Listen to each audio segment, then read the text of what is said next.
শুধুমাত্র সরকার চেঞ্জ হলেই হবে না, সংস্কারও দরকার।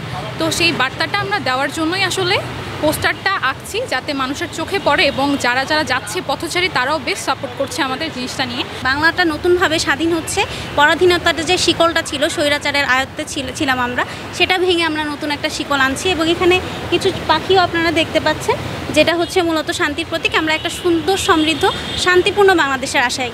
এখন যেগুলো লিখছি আমরা, যেসব লেখাগুলো এখানে দেওয়া আছে, যেগুলো সব কিন্তু আমাদের যা হয়ে গেল ওখান থেকে প্রতিবাদমূলক কিছু ওয়ার্ড আমরা এখানে লিখে রাখছি, যেন আমাদের ভবিষ্যতে যারা থাকবে বা যারা আসবে তারা যেন এগুলো দেখে উৎসাহ হয়।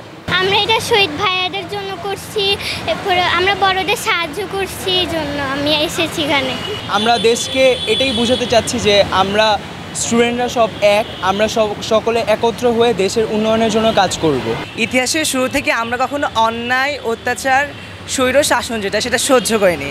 তো আমি জনগণের কাছে এটাই মেসেজ দিব যে যখনই আপনি অন্যায় দেখবেন রুখে দাঁড়াবেন, কারণ আমাদের মানব নীতিতে আছে যে আমরা যখন কোনো অন্যায় সহ্য করি তখন কিন্তু আমরা সমান অন্যায়ের অধিকারী।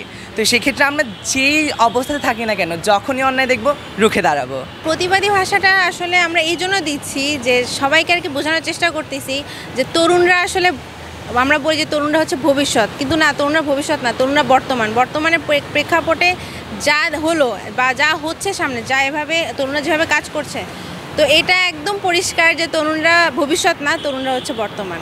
আমরা স্টুডেন্টরা সবাই মিলে এত সুন্দর করে যে দেশটাকে রাঙিয়ে তুলতে পারি সেটা আমরা প্রমাণ করেছি। শুধুমাত্র ঢাকা না, ঢাকা, চিটাগং, যতগুলো জেলা আমাদের আছে প্রত্যেকটা জেলায় আপনি দেখবেন, প্রত্যেকটা জেলায় আমরা দায়িত্ব নিয়ে সুন্দর করে হচ্ছে দেয়ালগুলো রাঙিয়েছি।